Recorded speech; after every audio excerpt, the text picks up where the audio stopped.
an Unspoiled Network podcast. This is Spoil Me, covering Raybearer, the remainder of Chapter 9 that I didn't quite get to last episode, and then Chapters 10 through 12. In these chapters, so much happens, and I really thought I had maybe an idea what might have been going on here, and now I just don't at all. I take it all back. Welcome to Spoil Me.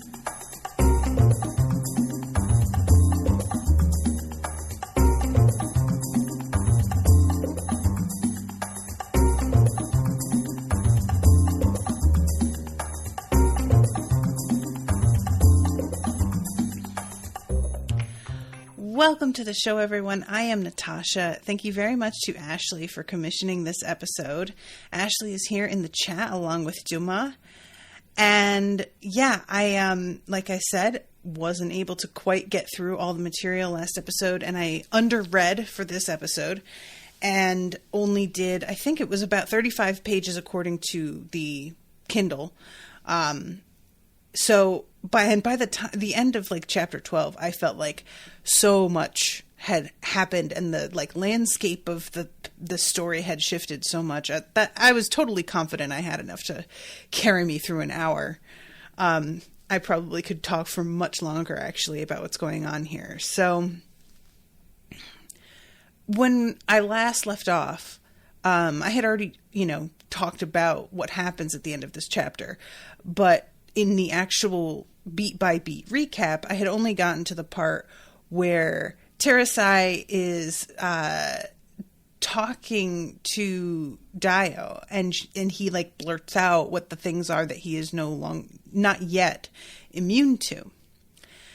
And we find out later that this is why the attack on him was selected. It was a very particular targeted attack. And there's an interesting conversation here. And I am extremely curious about this. So there's this moment where she is thinking about what her mother is trying to make her do. For 4 years, I had protected him, resisting mother's wish by refusing his anointing. But if I'd had any shred of a spine, I would have left him years ago. As if reading my thoughts, Dio said, "Promise me you won't leave. Promise me you won't abandon Aritsar." I tried to laugh. "Don't be dramatic." "I can't explain it, Tar," he whispered. "But the moment I first saw you, I knew we were linked. We're beans in a pod, you and I. I think it's both of us, or neither." My blood ran cold. I didn't understand. They were words a lover would say, but that was not how Dio meant them. All I wanted was to be gone from that alcove. And this makes me wonder, is there some sort of other connection between the two of them?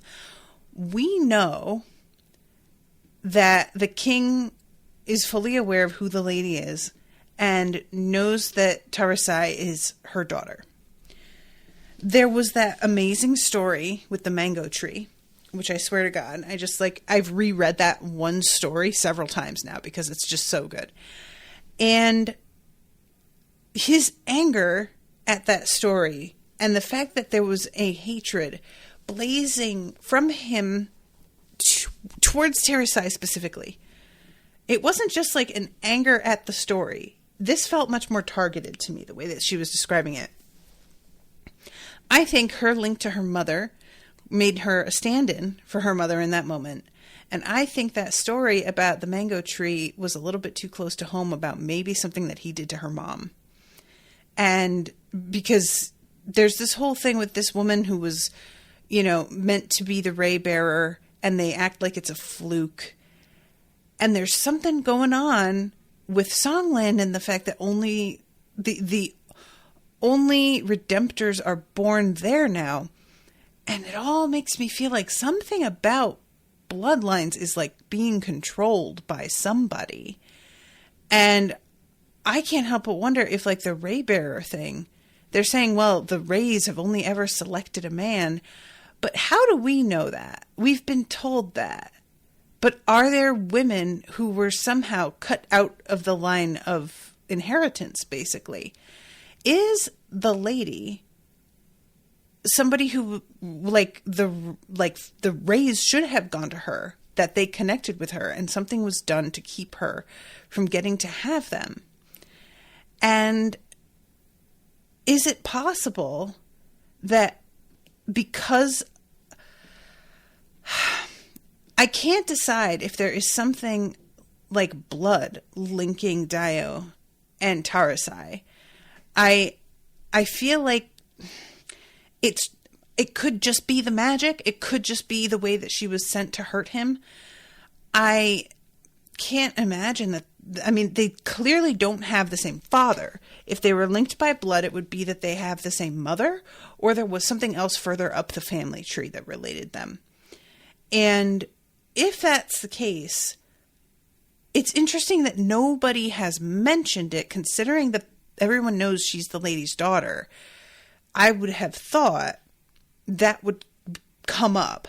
And if it hasn't, then their relationship is either not known to anyone or a source of some kind of scandal or shame, and they don't want to talk about it. There's just something going on here. And the way that later on Sanjit tells her in, I think, chapter 12 it is, that you don't know what it's like seeing the two of you from the outside. It's like planets orbiting each other. I just feel like, is this their destiny? Is this something going on with the Ray in some way? I don't know. And he says something earlier about how he is no good at this job. And really basically makes it clear. Here it is. I was a wreck in court today. I had no idea what to tell Zyongo, but you did. You had a better ruling. I could tell. You were scowling into space like you do when you've solved one of the test maker's hardest riddles. Why didn't you say something? Why didn't you correct me like you did when we were little? And she says, it's not my place. And he says, it's not my place to make rulings, even if I'm a buffoon at making them. I loved this. I'll tell you what. A man who is like, I don't understand. You clearly knew better.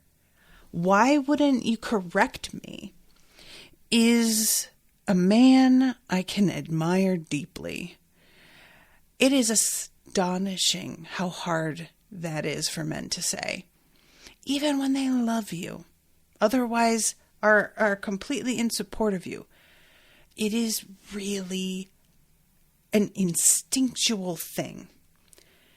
And I think it comes from many, many different directions, societally and culturally. But men are they're raised to not only think that they know best in situations where there is a woman arguing, but also that they should know best, that everything rests on them, especially when you're a prince. You know, like, of course that's going to happen. So the fact that he is here with his hand out going, give me your opinion, please, I would like it, is astonishing and really shows you the kind of person that he is. Like, he is somebody who would be receptive, and that is rare. I mean, it's rare in a ruler in a whole different sense, but it's just rare in a man in general. And I just found this scene like made me feel so much more warmly towards him. I liked him from the start, but this moment with him being willing to just say, you would be better than this at me, or better at this than me. That's just astonishing. I loved it. But then she tells him, say Aloye. And when he does, the eyes in the mask flash. See? It's like the stories say. The mask only responds to its rightful owner, a Raybearer of Aritsar. Am chose you for this. You don't need me. But I do. Well, you shouldn't, I snapped, then winced, regretting it. Yeah, that sucks. I mean, that's what he has his counselors for, though. Once they're linked later, I mean, that's good for his head. Imagine if they were able to be linked during the conversation with Django and she could just tell him what her theory was through this connection they have. So this is when she leaves and goes to bed, and Sanjit comes over and tells her that his mother is dead. Should we burn something for her shade? I had only seen a funeral twice before. The first was in Swana, when a deafening procession had passed Bekina House. Adults and children wailing, rattling seed-filled hosho gourds, and beating bruises into their chests. The other time had been here at the Children's Palace, when Dio had anointed Theo of Sparti to his council. This is something I mentioned earlier. The moment Dio had touched Theo's brow, a Sparti candidate named Iante had risen from the banquet hall, walked calmly to the Hall of Dreams, and thrown herself out the window. After retrieving the girl's body, the Children's Palace attendants had wailed and beat themselves, but their eyes were dry. It was merely a ritual. Many Children's Palace rejects, I would later learn, had traveled alone and could not afford the lodestone journey home. Which, to me, feels like a real fundamental lack of infrastructure there. Like, if you're going to reject people who apply, I think that it should be an expense borne by the crown. I'm just saying. You are basically kicking them out, and I just think that's politeness. It's not like they can't afford it. So, pay for the, these kids, no wonder they're feeling this despair. When people begin to commit suicide rather than deal with the reality as it stands, that means that maybe you want to shift reality a little bit here. That doesn't feel like that big a leap to me. So once the mourners had left and the Hall of Dreams hushed with sleep, the high priestess of Aritsar crept to the window from which Ianthe had jumped. Of all the emperor's 11, Mbali visited us most often. I watched as she placed a palm oil lamp on the windowsill and drew a gauzy cloth from her pocket, Ianthe's candidate sash. She wept. Real tears, not the shrieking performance of the earlier mourners, and held a corner of Ianthe's sash to the lamp. As the cloth burned, the air in the hall suddenly turned cold. And her shade actually appears, which I really like. I love the fact that this is a place in which these superstitions feels like that's not the right word because these are clearly true, but it's something that I would dismiss as a superstition, and then we actually see a complete real physical manifestation of it. And she holds out her arms. Ianthe's shade rushed into them, and to my surprise, she embraced Mbali with arms as solid as a living child's. "I'll miss you," Ianthe said. "Not for long. You won't miss a thing when you're going. Go, child. You're free at last." So this just makes me love Mbali even more. I don't know if there was something in particular that linked her to this little girl or if it was simply compassion. But either way, her deciding to do this extra, she's the high priestess, so she obviously has more of a connection in some ways. But, she didn't necessarily have to do this. And she did, so as to give the shade one last moment here. And I just love that so much. I am really curious if there was any further link or if it was simply compassion. So she suggests Terasai burning something, and she says removes a tiny bell from this chain, which it's like a, let's see, I'm trying to find the name of it. Is it a bracelet? And oh yeah, here it is, golden anklet. He doesn't want to burn it, understandably. It's the only thing of hers that he still has. And she says, we can just burn a small piece of it. So she pulls off like one bell. And they burn it, and it seems like they're anticipating maybe something actually happening. But nothing does, and he seems really sad about it. And then Sanji says, I've been planning to kill him. All day, I've been trying to find a way to escape and leave the palace and infiltrate his prison. And then I realized that's the kind of stunt that would make him proud of me. I hope you never win the pride of a monster. It's worse than their contempt. And what incredible self-awareness. You know, he's very young. And for him to come to a point where he recognizes, like, that he should step back and think about what this person he despises would think of his actions, and then uses that to inform him his actions and be better and restrain himself from what his impulses are telling him to do. That's like grown-up stuff. There's a lot of adults that don't even do that. So good for you. And Father thought my brother was too soft. He put Sendil in pit fights like me, said it would make a man out of him, but he lost every fight. He felt bad for his opponents and understood their pain too well. I love this so much. So we've got two different versions of the same power. They each see weakness, but one of them sees physical weaknesses and the other sees emotional weaknesses and understands why people are motivated to do the things that they are, which I can't imagine a power like that's. I have never heard of a power like that. I'm sure there's a ton of fantasy that I haven't read, so I'm certain this has been done. Very little has never been done before. But I don't feel like I have ever heard of something that compelling. I desperately want to spend time with a character who can do that. And I am so curious what that would look like, because there are times when learning someone's motivation does give you compassion.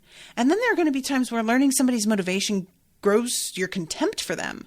You know, like a dude who mistreats women because he got friend zoned by some chick that he liked. And you're realizing that he has just used this one, like, sort of sad experience, barely sad, to just be an asshole. And that would be so fascinating. I love this idea. And the fact that his father treated him the way that he does is so entirely disgusting and predictable. Is just, it's heartbreaking to read. And he tells her about, like, the thing that he feels the worst about is how his father wanted the little brother to enroll in, like, this sort of mercenary group in order to go out and fight and become stronger. And he sort of agreed with his father at the time. He thought that he did need to strengthen up. And then when he returned, he was different. He used to cry when father beat Amma. Now he just watched like he respected father for it. And instead of using his hallow to comfort, he now used it to destroy. He never lied, ever. He didn't need to. He could look at a stranger on the street and know the exact combination of words to reduce him to tears. Even father was scared of him. Wild. Like, there is a scene in Community where some guy claims that he can do that. And somebody says, cool, hit me with it. And all he says to the guy is, you're bald. And the guy replies, so are you. And he just freaks out and goes, how dare you, I'll kill you. And I just keep thinking about that. This should not be funny, but I just thought of that immediately. This is another, like, the inversion of their powers, like intended use or what they would like to use their powers for, is really fascinating to me also. Sanjeet wants to use his ability to see physical weakness for good. He wants to be able to heal. He wants to be able to find out what's wrong with someone so that he can help. And he's simply not allowed the opportunity to do that. He sees his duty as being whatever he needs to be for the prince. And because the prince doesn't necessarily need a doctor in this way, that's not the assignment that he's given. He's later made into a general. And it's just so heartbreaking to me that he would have something that could be hugely helpful and he can't use it that way. It's just so smothering. And then his brother has something similar where he could use his power to help heal. He could be like a therapist and sit down with someone and be like, look, here's what I see is going on with you, and we really need to deal with this head on. Can you imagine how great it would be to sit down with a therapist who already knows the thing, and you don't have to go through all of the layers of peeling back and discovery before you get to the fucking heart of the matter? Like, granted, there's a reason you need to peel back so that it's easier for you to see as well. But sometimes it's just you having to give information that the therapist simply doesn't have yet, and it's tedious. And how great could that have been? And I just desperately want to know, when it says, like, he watched like he respected father for it, what about him had shifted over in that moment, you know? What motivated him to have respect now? What had he seen and experienced? It had to have been absolutely hideous. And this happens to people, you know? There are, like, the United States, with the way that our healthcare system and educational system is set up, there are a lot of people who just join the military because they don't have many options, and that's the thing. And they're like 16, 17 years old. They're children. And they come back and they are changed and there's no way to undo it. And I have seen it myself, and it's really upsetting. And I just feel so much for Sanjeet's guilt, because he feels like he should have done more to stop this from happening to him. And he's saying that he hopes that the fact that his mother's shade didn't reappear means that she's at peace now. And yeah, I'm forgetting, because definitely there was the explanation that his father, he doesn't say he killed her. He says, my father was taken to prison. So it's very obvious, like, that's what everybody is assuming. And later on, when Sanjeet is talking about her, he's like, oh yeah, he beat the shit out of her. Like, I knew that this was probably coming, and part of my plan was to eventually get her away from him, and I was never able to do that. So yeah, this Sanjeet is just a really compelling character. I enjoy him a lot. So this is when he tells her, let's get anointed. We'll wake Dio and connect with his ray. And they get interrupted here by somebody coming in. And we find out very, very quickly that this is Kathleen and Wooin. She has used her disguise, weapon to get in here. And they're basically both like, what the fuck are you doing, kid? It's been a minute. We know that he wants to anoint you, so what's the holdup? And I loved the revelation that they have been around this whole time, because I was sort of wondering exactly what the vibe was there. How much... I couldn't tell if the lady could ever, like, sort of see through her eyes. It's unclear to me, like, how much of a connection there is. So I was really, like, this makes everything feel a little bit more dangerous. The fact that she can look like anyone had completely slipped my mind. I don't know how, because it's a badass power. She can look like anyone, and she can make somebody else look like anybody, which is just what? So this means that everything feels less safe all the time. And Wen says, I have fulfilled your destiny for you. Your prince and his mask should know better than to whisper at windows. And this is when she smells the smoke and looks up and realizes what's going on. And this is when she begins inadvertently to connect through the ray. She doesn't mean to do it, but she is trying to find him. The sound of crackling flames surged in my ears, and then I doubled over. A note too high for hearing penetrated my mind like a hot poker or a ray of sunlight. I had felt this before. The power was painful, but the feeling of vulnerability was even worse. My every thought laid bare.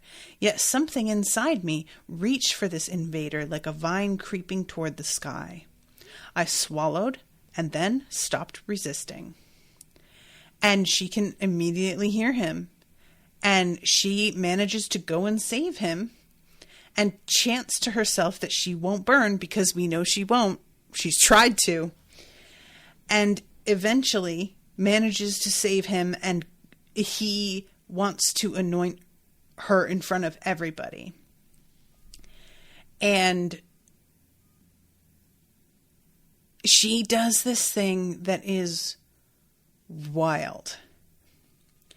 I was an invader, kicking down the doors of my mind's palace and setting flame to every room. I had healed the scars on the prince's bear's mind. I had made him forget his story. Why couldn't I do the same for myself? So she burns Kathleen and Wu Wen. My mind fought back, desperate to fill in the new gaps. Who had brought me? A man and a woman, or had it been two women? I didn't know. What had they talked about? The lady, a mission, the Hallows? Words turned rapidly to mush, like mangoes fallen and decaying in the dry season. I knew nothing of my journey or the people who had brought me. My head swam, but I ruthlessly pressed on. And at this point, Melu pops up. Most of my memories were located in just a few areas of my mind, but Melu was all over, a virus in every vein, bending me to the lady's will. His spirit was living, reaching with difficulty from his savannah to speak to my mind. Stop, he bellowed. No good can come of this. You are half Eru, and your destiny is... No! My mind roared back at him, and with a wave of snickering flames, Melu's face and voice turned to ash. I knew him no more. And then there's the last room with the lady. And she keeps trying to burn the memory of the lady, and it's not working. And the memory is like, oh, sweetie, we're the same. You can't just, do this to me. And all of a sudden, the shield shatters. Gone was the glow of her brilliant black eyes. Gone was the jasmine scent of her arms around me. Gone was the music of her throaty voice, the chant of me and mine. And all of a sudden, she is able to accept the anointing, and nothing happens. No urge to kill, and she doesn't remember anything. What I genuinely could not believe, and this is so interesting to me, the whole thing with her memories and her ability to take people's memories. I really like the subtlety of what the author is doing here is simultaneously acknowledging one truth and also trying to still leave room for something else. So there are a lot of fictions out there where people can lose their memories or they can choose to forget trauma. And a lot of the time, those impulses are treated as a sort of invalidation of everything that made you who you are. If you choose to forget things about yourself, you are choosing to break off a part of you, and everything that you've gone through, no matter how awful, is part of your story and should not be done away with. And I really like that there is somebody like Sanji in this who has such horrific memories that the author is like, no, it's fine. Some memories are trauma and they fuck you up, and you would remain the same person except slightly more fucking functional after, because you have had this eased for you somewhat. And I really, because there is such a thing in society where we try and act like everything happens for a reason, and what doesn't kill you makes you stronger, which just isn't true. It's so not true that it's astounding how much that gets repeated. And I really needed there to be an acknowledgement that, like, you can still have the same overall formation of your personality because of certain events without the acute trauma that can happen from certain things that you witness in front of you. You know, the idea that trauma makes a person is just really, it's the sort of thing that people who don't have acute trauma would say. You know, they don't understand. And yet we also get this, where Tarisai she takes away her memories and she's still the same person. Her personality does not change, but it doesn't seem to do good.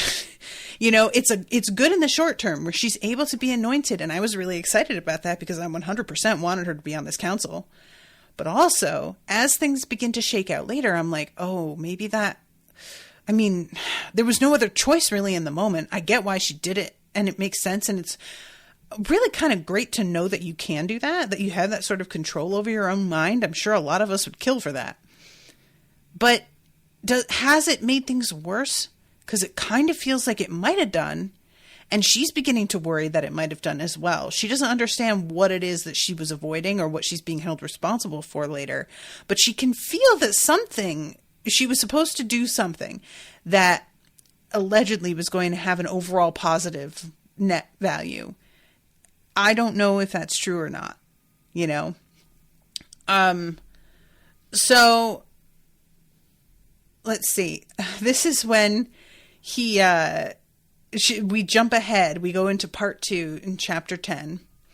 And they are being taken on a goodwill tour throughout all of the different countries. And there is this folk rhyme that everybody is repeating, and she is suffering from this like headache, which is clearly a result of her burning up places in her mind. I appreciate that there is some fallout from this. It makes sense, you know, other than the actual like consequences circumstantially of what would happen, that this has a physical effect. If it didn't, it would bum me out a little bit to feel like she could just continue on totally unconscious that something's wrong. She can tell she is forgetting things, and everybody else knows that her memory has been wiped to a point. And everyone sort of vaguely wonders why, but it doesn't seem to be that big a deal. And in a lot of ways, Dio seems pleased because he clearly would like her to just let go of her past and be present with him, because he sees her as like another half of himself, it feels like. So this little boy comes up to her and he's made a doll for her. I love that she touches the doll. Memories of the boy's fingers shakily wielding a needle and pricking himself by accident leached from the doll into my palm. I just love this. The idea of somebody making something for you and you can touch it and watch them doing it feels so like beautiful to me. I just adored this moment.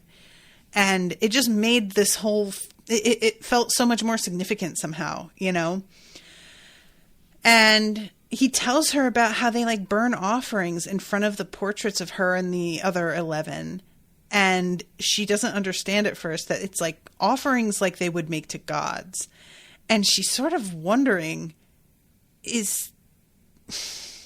they know I'm mortal, don't they? And I'm like, I mean, you are mortal in that you can eventually die of old age, but you've got some like wild abilities and lengths that achieve far more than most mortals. So, like, I'm not even confident that you are mortal. I wouldn't just say that out of hand.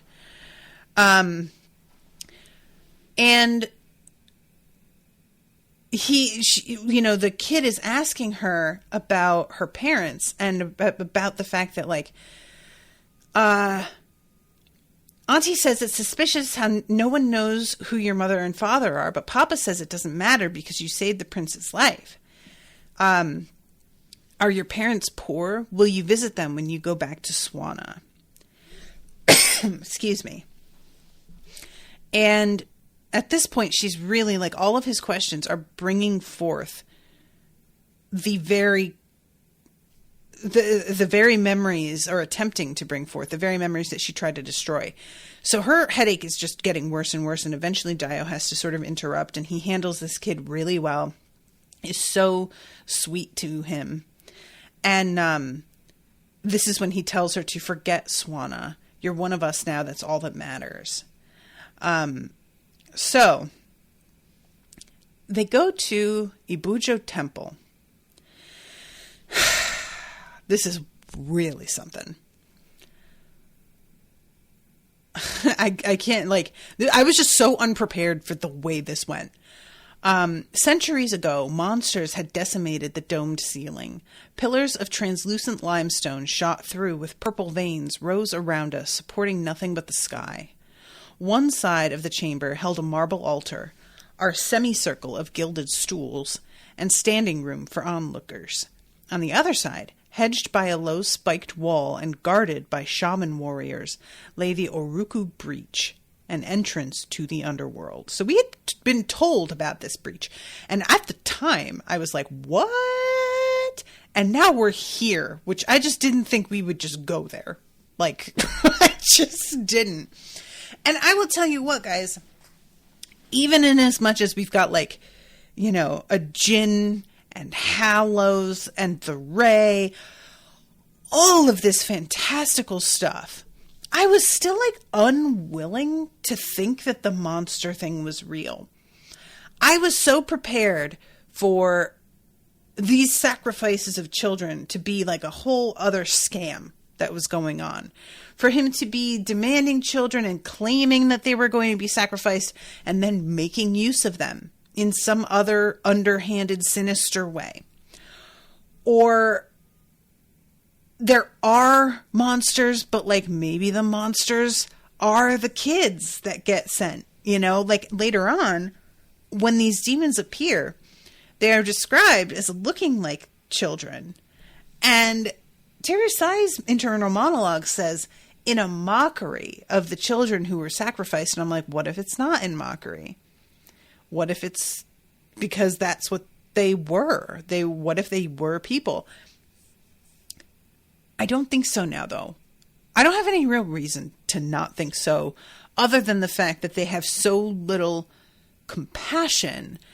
But there could be some shift that happened. I really don't know.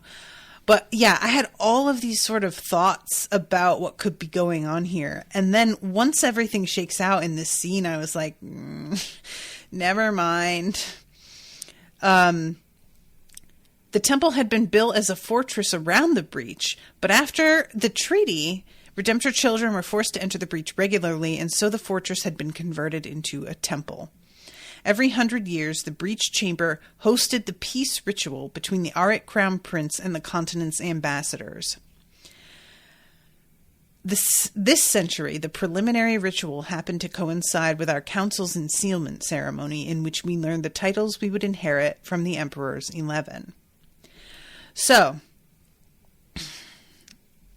Kira is out here using her ray on all of the common people to help heal them, and she's really, really tired. At one point, Terasai chimes in and is like, girl, take a rest. Like, you're going to knock yourself out with this. And sometimes when I slept with my anointed siblings, our bodies tangled on the children's palace floor like a litter of lion cubs, familiarity twinged inside me. I had belonged to someone else before, in a way just as intimate and as consuming as the Ray bond. Before the children's palace, someone had owned me. So this is a point where Kathleen and Wu-in turn up. And I wasn't sure if they were going to know what was going on. She can detect some kind of attitude hovering just underneath the surface when they're talking to her. A sort of sarcasm, which we know is because they completely know who she is, and the references and statements she's making have a bit of irony to them. But for her, she's kind of like, what the fuck is with these people? Like, they're very forward and make eye contact with most people don't do that. They just seem to like be dislike her, and there's like a mockery to their bowing and things like that. And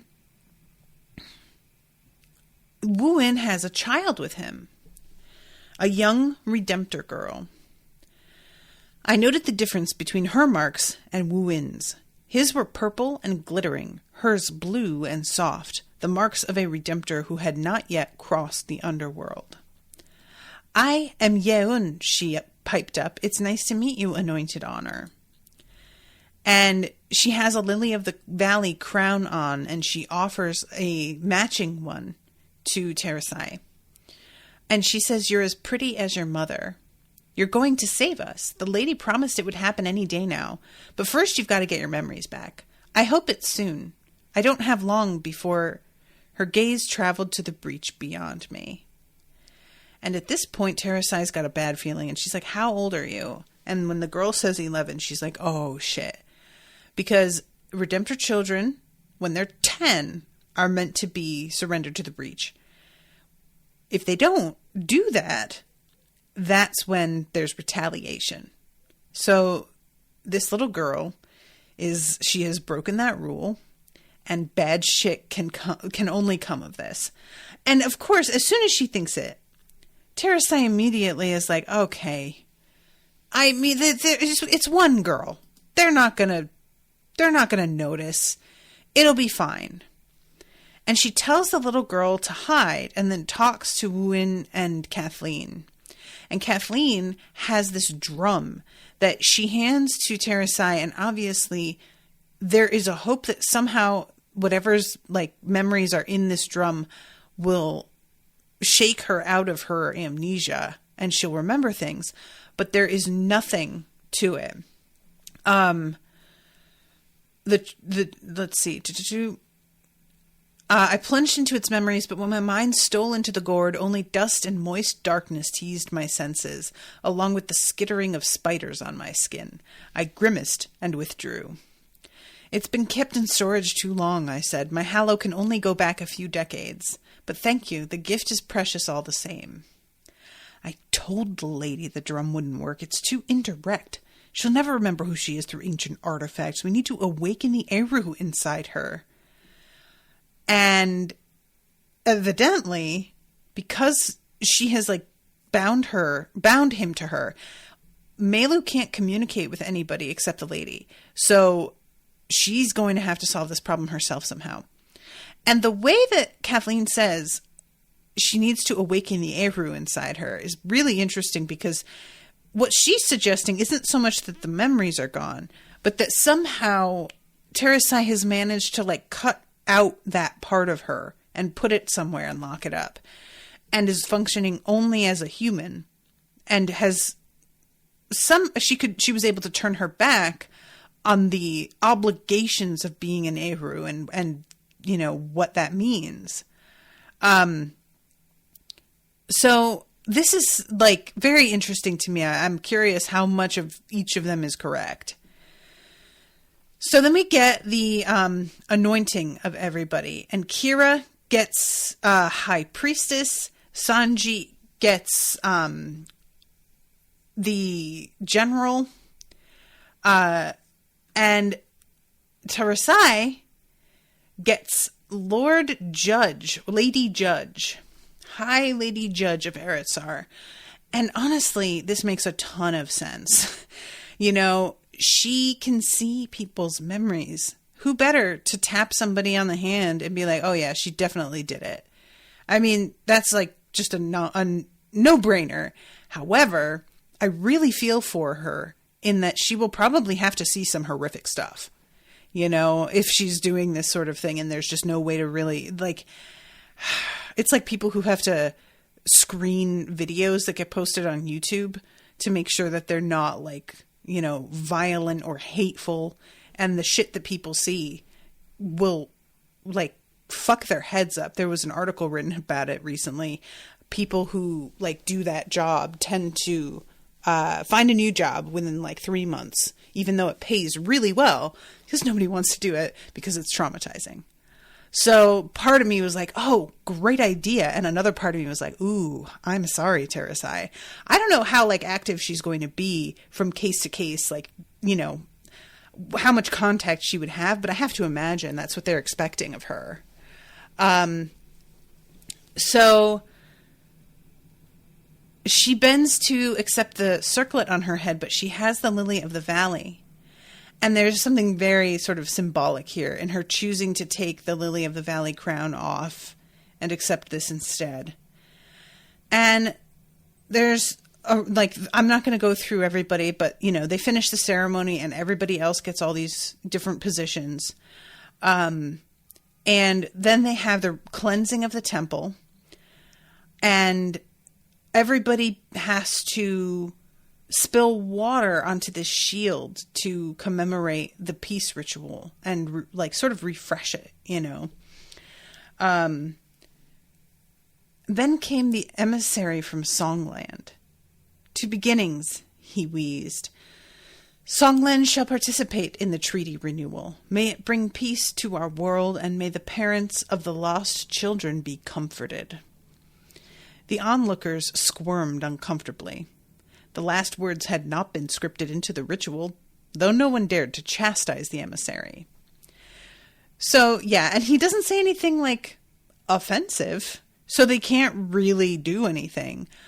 But it's very pointed. Everybody knows why he's bringing it up. And the whole thing with Songland being the only place they're born anymore is very suspicious. And a lot of people are saying that it's like the fate of it's a decision that the gods made for some reason. And they don't try to understand it, but they don't really suspect any, like, wrongdoing here.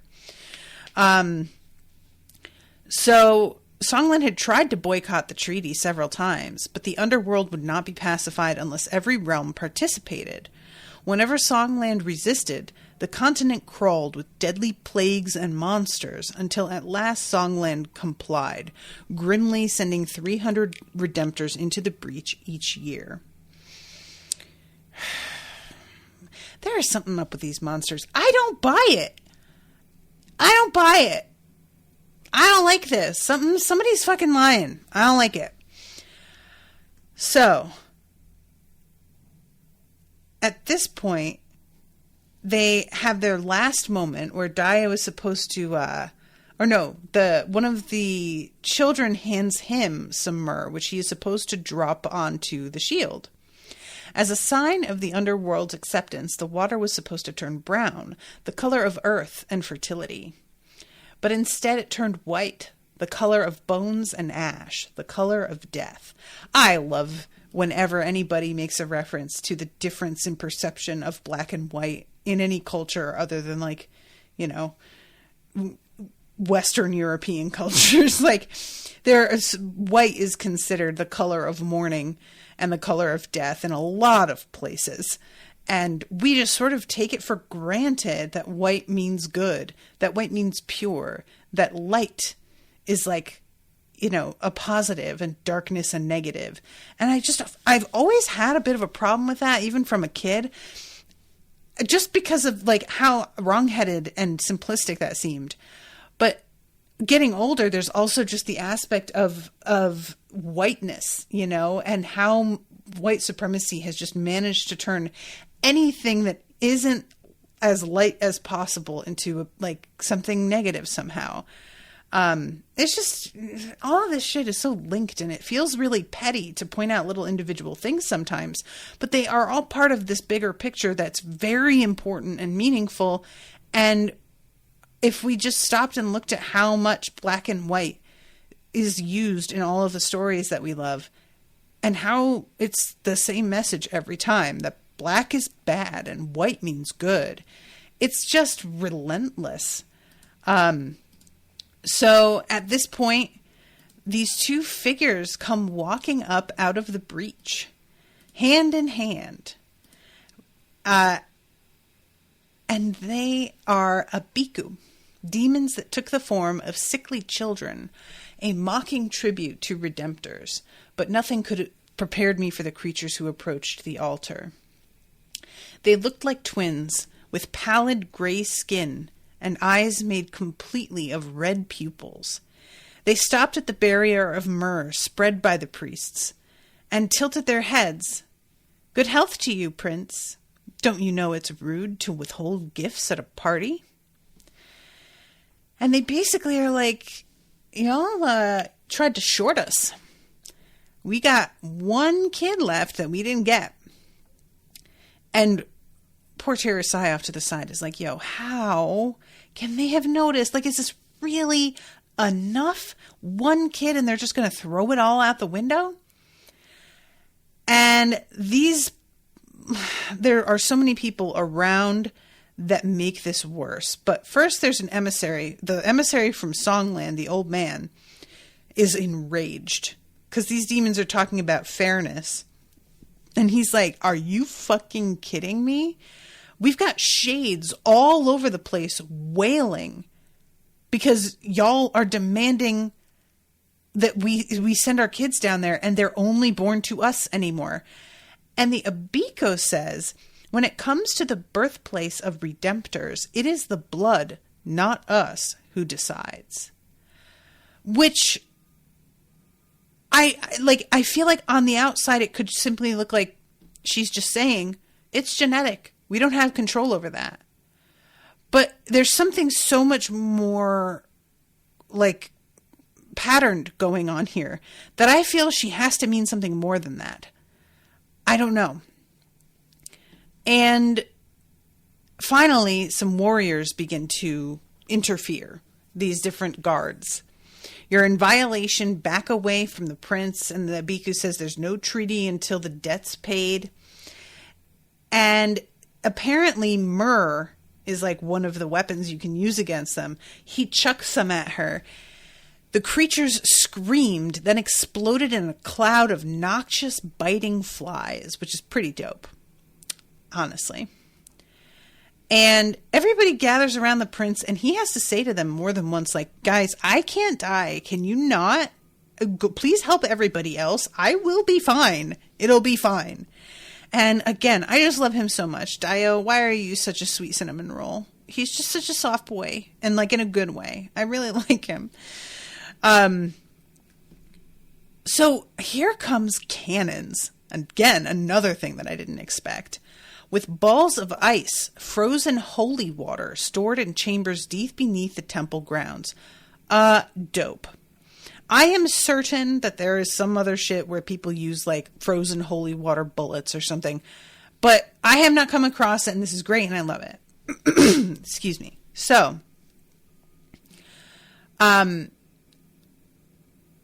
these winged beasts that she says remind her a little of hyenas are jumping out of the breach, and they are grabbing people, and they fire the cannons at them. And the splinters of ice collided with the flying beast and hurled 6 to the ground. Mayazatl cheered, and warriors roared in response. The ammunition line broke as clouds of flies dove for the warriors on the ground. Crowds of screaming courtiers stampeded for the exits, creating a lethal jam. And finally, there is a mistake, and a cannon misfires, and one of the ambassadors is killed. And everybody, it gets to be so confused. And somebody says, typical of you, Jibanti, lazy head in the clouds, never at your post. And this is the beginning of something that she begins to witness really shaking out in like the most obvious way. When shit begins to get real,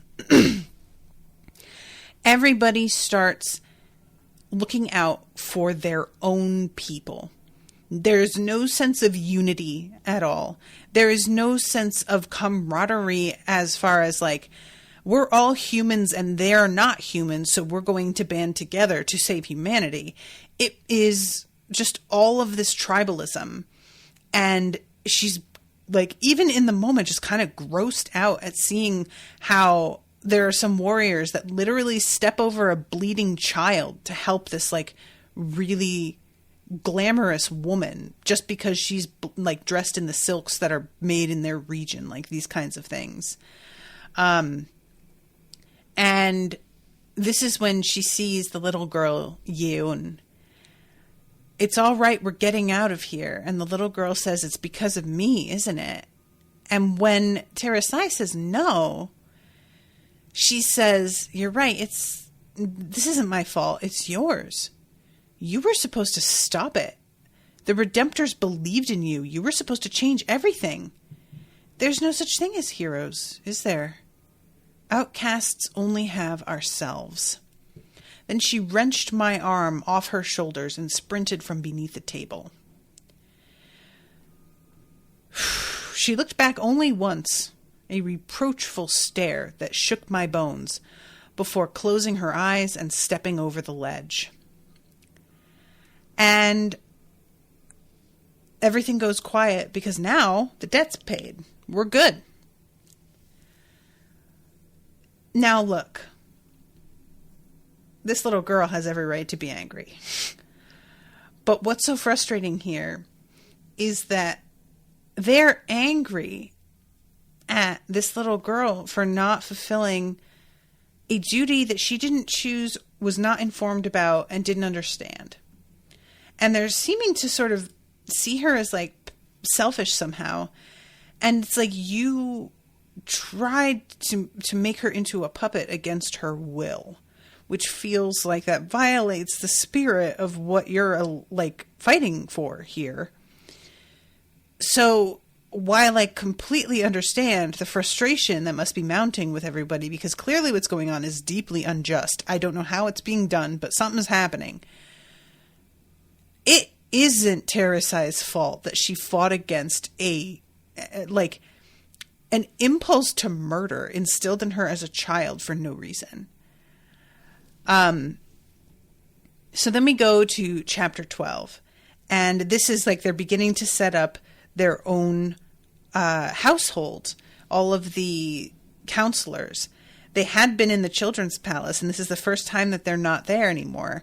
And everybody is getting used to the fact that they can determine what time they're having dinner. They can determine what they're doing that day. And I really appreciated how much emphasis there is on what each of them needs to learn, because I kind of expected this to be a much more leisurely job that was like a lot more glamorous. And there's definitely an element of glamour, don't get me wrong. But there is something about all of the descriptions that makes me go, wow, they're working really hard, actually. I spent most of my days on a shady balcony with Kira, fretting over my court cases while she scowled at her theology scrolls. Sanjit was often called away, and Dio joined him. When Dio was home, he had the formidable task of learning all our disciplines. Again, he's got a lot to do. He's not just chilling and being waited on and getting spoiled. He's taking this really seriously. I don't know how standard it is for somebody in his position in this universe to take it this seriously, but it just feels like a real mark of his character yet again. And then there's this weird thing that happens. So she's asleep and somebody comes and shakes her shoulder and she's like, oh my God, Dio, stop it. He apparently comes to her a lot because he can't sleep or he's having bad dreams. And evidently, all of them are dealing with a kind of PTSD after this horror show that they witnessed. People got ripped apart in front of them by these demons. It was really hideous. And I appreciate this being talked about in this way, because there are so many works that I've read of fantasy where people go through something truly awful, and the only kind of PTSD they ever experience feels purely to drive the plot in a certain direction, and not really just as a means of showing us that they were affected. Granted, there's like a plot element here going on, but this feels like it's everybody. You know, they collectively are struggling with getting past this awful thing. And she wakes up and it's actually Sanjeet. It's not Dio. And he is like, Dio is sleepwalking again. So the two of them and Kira are looking for him, and they come across the guards. And at one point, one of the guards is like, oh, do you guys need a shovel too? And they're like, what? And he's like, yeah, the prince asked for one. Do you need one? And they're like, no, I think one's fine. They have no idea what's going on. Eventually, they find him, and he's in the midst of trying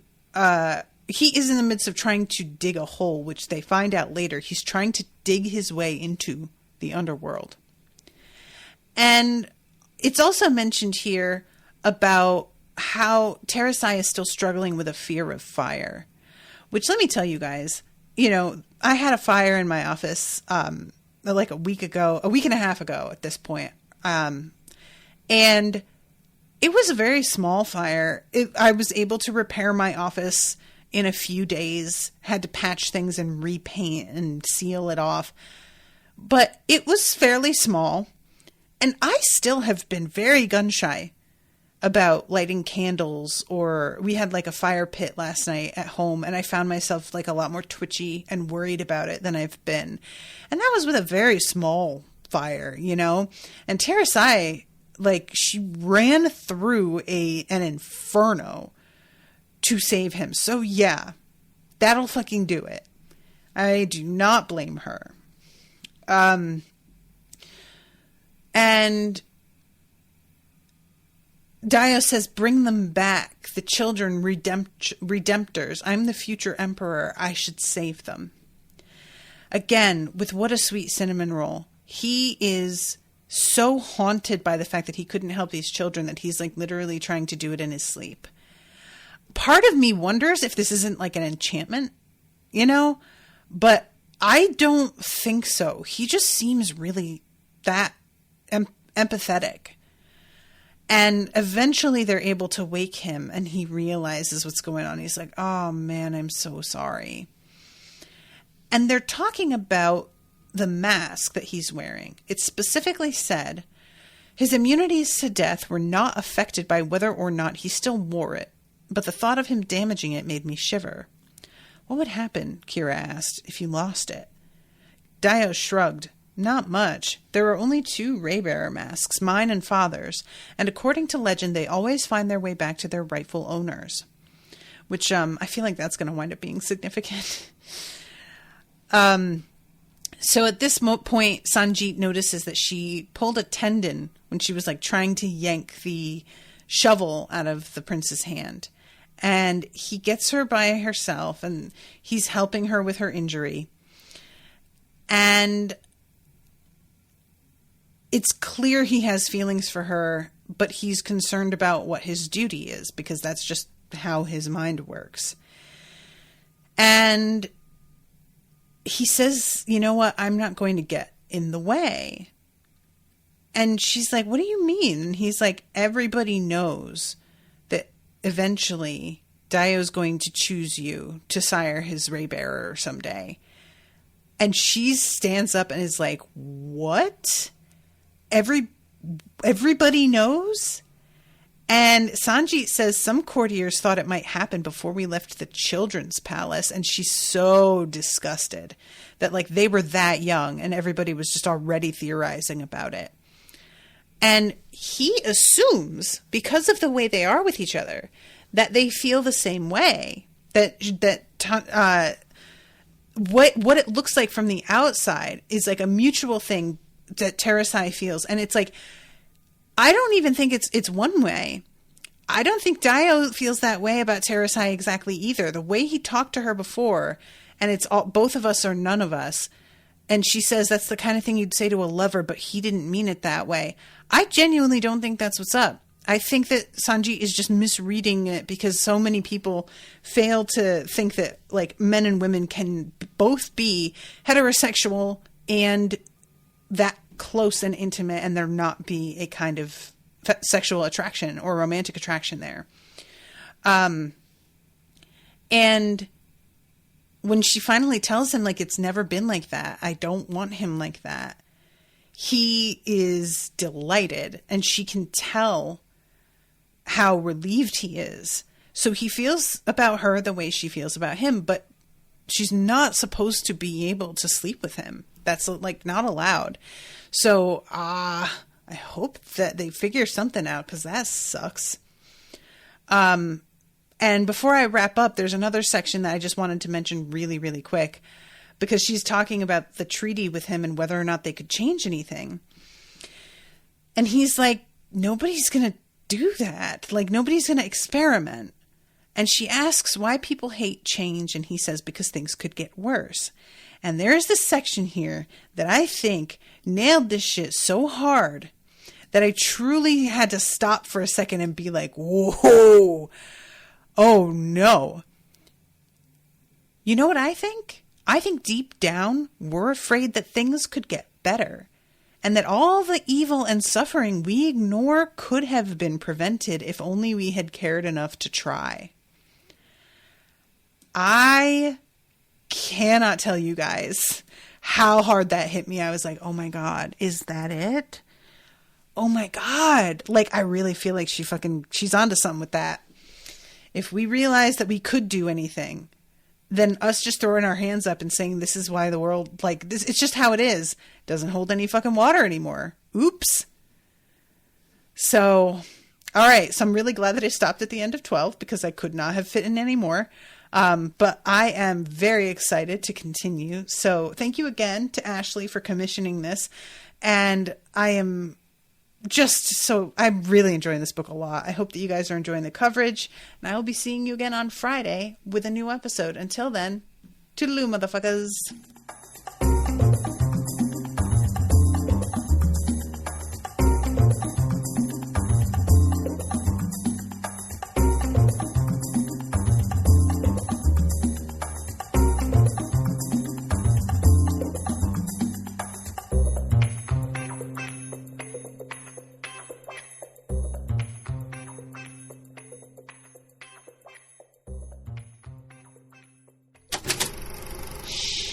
That was an Unspoiled Network podcast.